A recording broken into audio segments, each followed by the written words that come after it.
कर उसके अंदर आपका इत्तेफाक कितना है? नहीं सर, बहुत बेचैन करने वाला समझिए क्वेश्चन है जी हमको जो पढ़ाया गया, जी बल्कि यहाँ तक कहा गया कि ये जिंदगी तो एक स्टेशन है जिससे आप गुजरने वाले, जी असल तो जिंदगी आखिरत की। बिल्कुल ये हमको बचपन से जी हमारे कानों में पढ़ा यही कंसेप्ट है। ये बेकार जिंदगी कुछ रखा नहीं है। जो कुछ आपको करना है, जो नमाज जो कुछ पढ़ना है, जो आपके रिचुअल है, आप सीधा जन्नत में चले जाते हैं। बकरे काटे तो बकरे पे बैठ के समझे पुलसराज, वही है उसमें लिखा जो हुआ। बाल से बारीक है तलवार से तेज। हाँ बिल्कुल लिखा हुआ साहब, बिल्कुल लिखा हुआ, डेली स्क्रॉल के अंदर लिखा हुआ। ये हमारा बिलीफ सिस्टम था। अच्छा, ये सिर्फ ये इस्लामिक थियोलॉजी का बिलीव नहीं है, ये सबके अंदर है। पूरे मजहब का बिलीव है। You take any religion, religion is based on three thing. One is the God, second is the life hereafter. उसके बगैर रिलीजन बन ही नहीं सकता। मेरी एक तकरीर थी, आप लोगों को शायद याद होगा, हज के ऊपर कहा था मैंने उसमें, हज। तो उसमें मैं यही बात बताया कि जो रिलीजन होता है ना, किसी भी रिलीजन को फॉर्म होने के लिए 5 या 6 चीज़ें चाहिए उसको। वो उसका मेन जिसको हम लोग बोलेंगे स्ट्रक्चर है, वो जिसके ऊपर रिलीजन खड़ा होता है। एक है खुदा या खुदाएं, एक खुदा या कई खुदा, एक गॉड चाहिए उसके अंदर। वो गॉड कोई भी हो सकता, अपने अपने मजहब के सबके गॉड्स अलग अलग है। 10 मिलियन गॉड है, मालूम है आपको? 10 मिलियन गॉड। तो मेरे को परसों कोई बोले नहीं नहीं नहीं नहीं अभी भाई बात गलत है, you should trust in God. बोला which God? Which God? Already there are 10 million. 10 million gods already exist करते, भैया किस पे ट्रस्ट करूं मैं?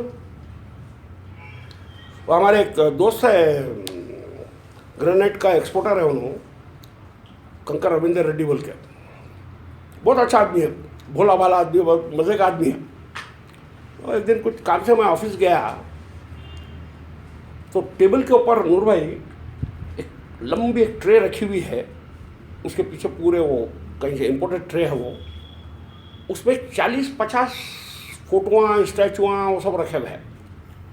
तो अजमेर शरीफ की दरगाह है, मक्का है, तिरुपति है, गौतम बुद्धा की फ़ोटो है, गया का चक्कर है, वो पूरे चीज़ा है, चर्चेस है, वो वेलंकनी का चर्च है, पूरे भगवान अल्लाह मियाँ हैं रखे हुए, पूरे 40-50 रखे हुए हैं। अच्छा, बेतकल्लुफ़ी का दोस्त है रविंदर, और अरे रविंदर ये क्या लगा के रखा रे भाई इतने सारे? बोले तो हबीब भाई आपको मालूम ये गौरव धंधे के अंदर कौन रियल भगवान है अपनों को तो मालूम नहीं, अपने पास इतना टाइम भी नहीं है कि कौन रियल है। मेरे को तो प्रॉब्लम आती, सबको पुकारता हूँ, कहते सबको पुकार के बोलता हूँ भाई इसमें से जो रियल है मेरा काम करके देना हो बोल के बोलता। बाद में नहीं बोलना मैं नहीं पुकारा बोल के, मैं सबको पुकार रहा हूँ बोल के बोलता कहते। आई लाइक इट, अच्छा तरीका दिखा मेरे को उसका। पुकारो सबको, क्या फर्क है उसके अंदर? 1 करोड़ है सर। गॉड्स 1 करोड़ है, 10 मिलियन मतलब 1 करोड़। हाँ 1 करोड़, 1 करोड़, और अभी भी बनना चालू है, अभी भी फैक्ट्री बंदी हुई गॉड की। 3 करोड़ मुक्कोटी देवता लोग बोलते हैं, अभी भी बनना चालू है। अफ्रीकन गॉड अलग मिलेगा। आप जाके आयरलैंड के अंदर देखे तो जीसस आयरलैंडियंस के जैसा दिखेगा, तमिलनाडु में जाके जीसस को देखे तो उन्हें तमिल के जैसा दिखेगा, हाँ, और वो डेजर्ट्स के जीसस देखे तो वो अरबों के जैसा दिखेंगे उन्होंने। अरे क्या तमाशे है रे भाई। 500 करोड़ पॉपुलेशन, 1 करोड़ है। हाँ 1 करोड़ गॉड्स है साहब, 1:500 बिल्कुल। और अभी भी बनना चालू है नूर भाई, खत्म नहीं हुई मैन्युफैक्चरिंग, ये कंटिन्यूशन साईं बाबा आ गए, चालू ही है, चालू ही है, रोज एक नया गॉड बनता। अच्छा, साईं बाबा फिर आ गए। हाँ बहुत पावरफुल गार्ड हैं। अच्छा, उनको जितना चढ़ावा आता है हिंदुस्तान में किसी को नहीं। तो अब आप सोचो, जमीन से छत तक रोजा तिरुपति भी चले गए, पीछे हो गए। मजहब के लिए ज़रूरी है एक तसव्वुर खुदा, दूसरा एक परस्तिश का तरीक़ा। बग़ैर परस्तिश के मज़हब नहीं है। वर्शिप, फॉर्म ऑफ वर्शिप रहेगा, और वो आपको करना पड़ेगा, और उसी तरीके से करना पड़ेगा जिस मज़हब में आपका ईमान है। ठीक, ये 2 हो गए। तीसरा होगा कि आप कुछ दान पुण्य करना, थोड़ा बहुत, जो कुछ हो गया तो उसको गिल्ट फ्री होने के वास्ते थोड़ा दान पुण्य कर लेना। और तीसरी एक जो बात रहेगी, हर रिलीजन के खुदा के रहने की कोई मखसूस जगह इस ज़मीन पे है, उसको कहते हैं होली लैंड। हिंदुओं का खुदा 4 धाम में रहता, क्रिश्चियन का खुदा जो है यरूशलेम में, ज्यूस का खुदा यरूशलेम में रहता, मुसलमानों का खुदा मक्के में रहता। तो ज़िंदगी में एक मर्तबा अपने रिटायरमेंट के, अपने बुढ़ापे के पैसे जो थे उसको गारत करने के लिए वहाँ जाके पूरे गारत कर आ जाना, समझ रहे। और एक आपके खुदा को याद करने के लिए एक आइकॉन होगा। शिवलिंग देखते हिंदू का खुदा याद आएगा, क्रॉस देखते जो है क्रिश्चियन का खुदा याद आएगा, स्टार देखते जो है इनका खुदा याद आएगा। किनका? अस्सलाम वालेकुम, अस्सलाम वालेकुम। आइए आइए शर्मू भाई, इंतजार था भाई आपका, आइए। लेट हो गया आज। आइए आइए, क्या हाल चाल है खरी साहब के? अच्छा आए खरी साहब, आए जी, आइए।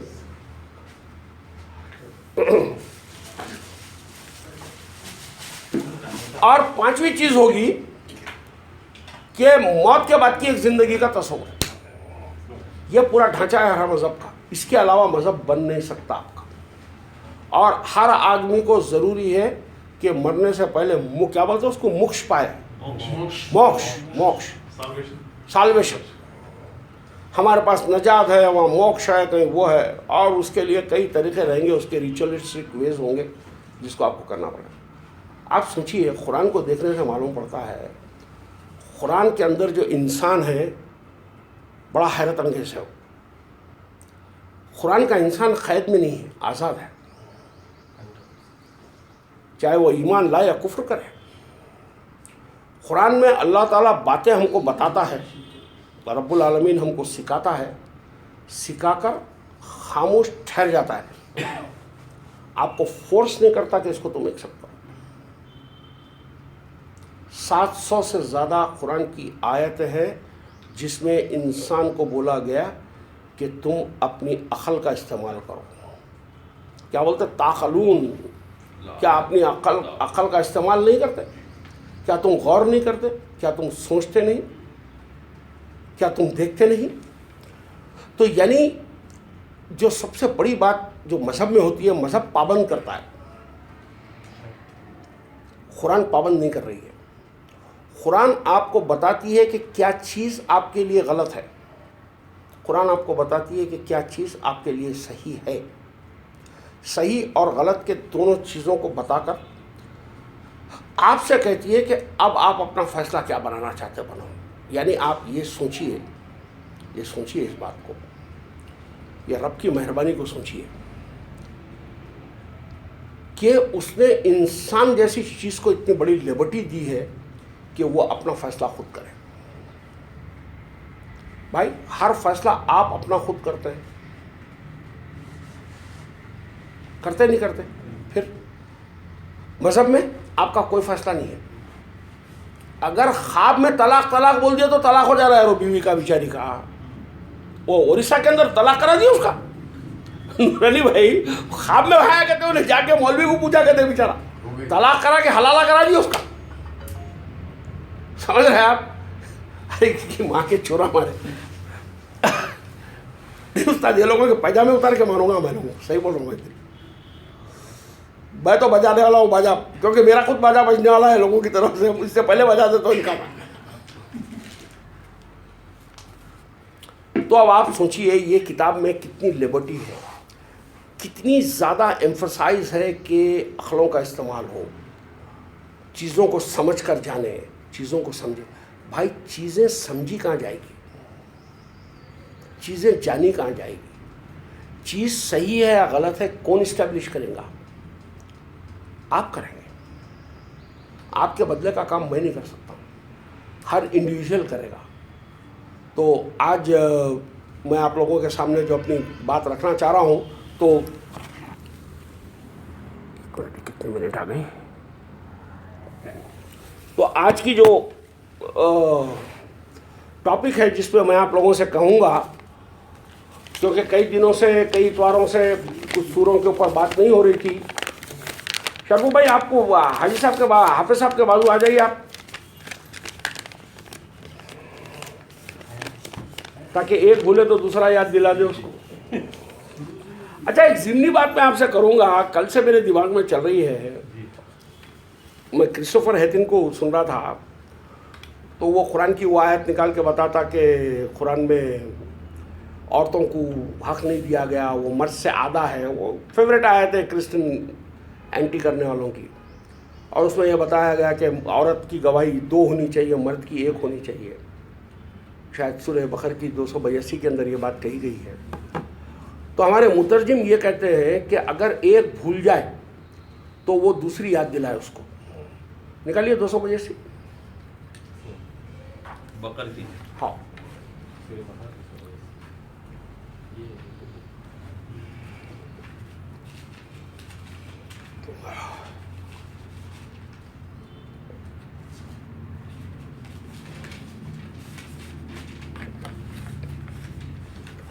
आप देखिए, मैं आपको ये आयत में एक बड़ी गहरी बात बताऊंगा अभी कि इस आयत के अंदर कितनी गहराई है। कुरान के एक एक लफ्ज़ के अंदर इतनी गहराई है, अगर सही ट्रीट करेंगे तो इतना होता हुआ नज़र आएगा जो समाज में चल रहा है। मैं हमेशा ये कहता हूँ कि कुरान की हर आयत फ़र्ज़ है, यानी जारी और सारी है, होती हुई दिखेगी। कोई हालात से, तारीख से जुड़ी हुई बातें नहीं, होती हुई दिखेगी। अभी आयत को पढ़िए आप। हालांकि एक ज़िमनी बात है, ये एक याद आ गई, कल पढ़ रहा था तो मैं बता रहा हूँ। ईमान वालों, हाँ, जब तुम किसी मुकर्ररा मुद्दत के लिए उधार का लेन देन करो, ठीक, तो उसको लिख लिया करो, ठीक, और उसको लिखे तुम्हारे दरमियान कोई लिखने वाला इंसाफ के साथ, ठीक, और लिखने वाला लिखने से इनकार न करे। ठीक, जैसा अल्लाह ने उसको सिखाया उसी तरह उसको चाहिए कि लिख दे। ठीक, और वो शख्स लिखवाए जिस पर हक आता है, ठीक, और वो डरे अल्लाह से जो उसका रब है, ठीक है, और इसमें कोई कमी ना करे। ठीक, अगर वो शख्स जिस पर हक आता है बेसमझ हो जी, या कमज़ोर हो जी, या खुद लिखवाने की कुदरत न रखता हो, हाँ, तो चाहिए कि उसका वली इंसाफ के साथ लिखवा दे, ठीक, और अपने मर्दों में से हाँ, 2 आदमियों को गवाह कर लो। ठीक, और अगर मर्द ना हो, ठीक, तो फिर 1 मर्द और 2 औरतें, ठीक, इन लोगों में से जिनको तुम पसंद करते हो, ठीक, ताकि अगर एक औरत भूल जाए तो दूसरी औरत उसको याद दिला दे। याद वापस पढ़िए। एक औरत अगर भूल जाए तो दूसरी औरत उसको याद दिला दे। जी। क्या समझ में आया आपको? ये समझ में आया इसमें कि औरत एक भुलक्कड़ चीज़ का नाम है जो चीज़ों को भूल जाती है। इस वास्ते उसको 2 जने होना ज़रूरी है बोल के बताया जा रहा, बोल के बताया गया। और जो कुरान की एंटी करने वाले जो तहरीकें हैं वो ये बोलते हैं कि ह्यूमन राइट्स के अंदर जो औरत को राइट्स पूरे नहीं दिए गए, आधे राइट दिए गए हैं, एक के बदले में 2 है। मर्द एक अगर है तो औरत 2 है वहाँ पर। और उसकी साइकोलॉजिकल एस्पेक्ट ये बताई जा रही है कि अगर एक औरत भूल जाए तो दूसरी उसको याद दिलाने वाली बने। भाई यहाँ कितने लोग शादीशुदा है? सभी है। आपकी बीवी आपकी बातें भूलती, नहीं बोलती, औरतें भूलते हैं। 50 साल की बात नहीं बोलती। साहब मैं गवाही देता हूँ, साहब मैं गवाही देता हूँ, मेरी शादी 1973 में हुई, 1973 में। हम लोग कश्मीर गए हनीमून को, कश्मीर, समझा ना? उससे जुड़ा हुआ वाकया है जो हमारी बीवी परसों बोली। हमारा रिश्तेदार है जॉर्जिया अटलांटा में रहता, उन्होंने यूनुस यहाँ आया तो उन्हें कुछ ना कुछ तोहफे लाते, तो उन्होंने क्या करा, एक ड्राई फ्रूट्स का एक बॉक्स ला के दिया उन्हें। तो उसमें बादाम ये वो क्या क्या थे सब उसमें नहीं मालूम है, उसमें चिलगोज़े थे, चिलगोज़ा। तो हमारा नवासा बिलाल जो है वो चिलगोज़ा निकाल के, उन्हें पहली वक्त देखा चिलगोज़ा क्या होता बोल के। he is seeing that chilgoza for the first time in his life, मेरा नवासा। तो हमारी बीवी को ना अम्मा बोलते, अम्मा ये क्या है बोल के पूछा उन्होंने, अपनी नानी को पूछ रहे ये क्या है बोले तो, बेटे इसको चिलगोज़ा बोलते, हम लोग यहाँ शादी के बाद में कश्मीर गए थे, तुम्हारे नाना को बोली थी जब मैं चिलगोज़ा दिलाओ, आज तक मेरे को चिलगोज़ा नहीं दिलाया उन्होंने बोल के बोली। 1973 का हुआ सो वाकया 2015 में उसको याद है, और तुम बोलते कि औरत भूल जाती। कोई चीज़ नहीं भूलती साहब औरत।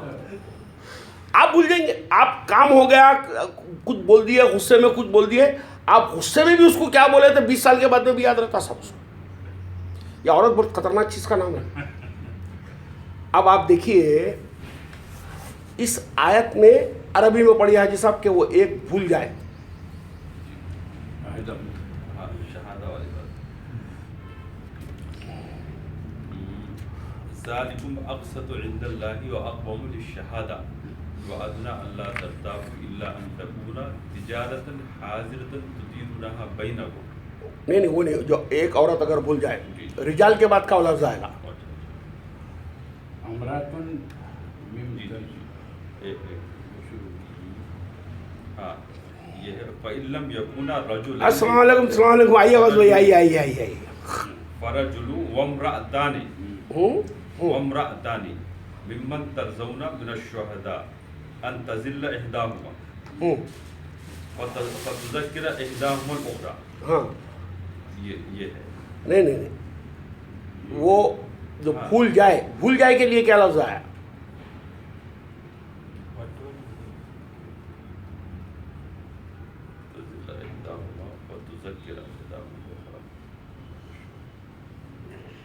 तज़क्किर से पहले देखिए जी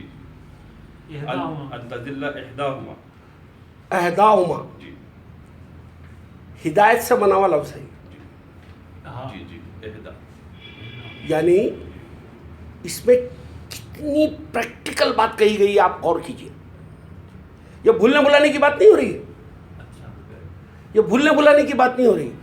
दो औरतों की गवाही इसलिए ली गई कि दो में की अगर एक गवाही देने तक राह ना पाए, गवाही तक पहुंचने की राह ना पाए, तो दो में से कोई एक होगी, कोई एक तो चली जाए वहां पर। इसका मतलब क्या हुआ? कौन सी सिचुएशन होती है जिसके अंदर औरत गवाही देने के लिए काजी तक का या कोर्ट तक का नहीं पहुंच सकती है? कौन बोला, जरा जोर से बोले। डिलीवरी के अंदर उसकी जब वो क्या बोलते हैं उसको, कौन सा पीरियड बोलते हो वो, नहीं, वो जो डिलीवरी का जो होता है ना उसको, नहीं जी, जब 40 दिन 50 दिन तक का घर से बाहर नहीं निकलते ना, नहीं यार, वो जो जजगी के बाद में जो रहता हो 40 डेज 50 डेज तक का जो नहीं निकलते उसको वो कौन सी छुट्टी भी बोल देते हैं ना औरतों को, हाँ, मेटर्निटी पीरियड में उसकी जब मेटर्निटी पीरियड होती है वो जो बेसिकली 3 महीने की होती हो, मिनिमम 3 महीने के वो पीरियड है जिसके अंदर औरत राह नहीं पा सकती है कहीं जाने की। तो गवाही दो औरतों की इसलिए ली गई है कि दो में से अगर एक राह ना पा सके तो एक तो जाए कम से कम वहां पर गवाही देने। अभी भी बात समझ में नहीं आई आप लोगों को? हिदाहुमा का जो लफ्ज है उससे मतलब भूलना कराना नहीं है, राह पाना है, राह पाना यानी to get a way to that, वहां तक वे मिलना चाहिए उसको। तो कौन सा एक पीरियड है जिसके अंदर औरत वे नहीं पा सकती है, रास्ता नहीं हो सकता है, जबकि वो निकल कर कजियत तक नहीं जा सकती है या कोर्ट तक नहीं जा सकती है गवाही देने के लिए? वो पीरियड होगा उसका मेटर्निटी पीरियड जिसके अंदर नहीं जा सकती है। इसीलिए दो औरतों की गवाही इसलिए ली गई है कि दो में से कम एक तो अवेलेबल हो जो जाकर उधर गवाही दे सके। इसके अंदर अब औरत और मर्द की इंफीरियर और सुपीरियर की बात नहीं हो रही है, यहाँ बात हो रही है औरत एक फेज से गुजरती है जिसके अंदर उसकी inability to move from the house होती है 3-4-6 महीने की, तो so that the other can go to the खजियत एंड गिव इट, ये बात कही गई है इसके अंदर। और हमारे पास में वो भूल जाए, औरत को भुलक्कड़ बताना था इसके अंदर। औरत भूलती नहीं साहब, भूल जाओ आप ये बात भूल जाओ। गौस भाई मर गए तो नहीं भूलती उन्हें कोई भी बात को नहीं। मैं विटनेस हूँ इसका। आज भी मैं बोल रहा हूँ ना, पुराने मुर्दे खोद के झगड़े हुए जब निकलते वो किधर अरे कब का यारो साला, कौन सी कहानी, कहाँ गए थे, क्या कर रहे थे, कुछ भी नहीं मालूम। अरे याद भी नहीं रहता, वो याद दिलाए तो याद आता, अरे उस टाइम पे ऐसा हुआ था बोल के। नहीं वो डेंजर कैटेगरी और था। तो चलिए तो आज जो है कुछ बातें जो है मैं सूरह क़यामा को लेके करना चाह रहा हूँ आप लोगों से।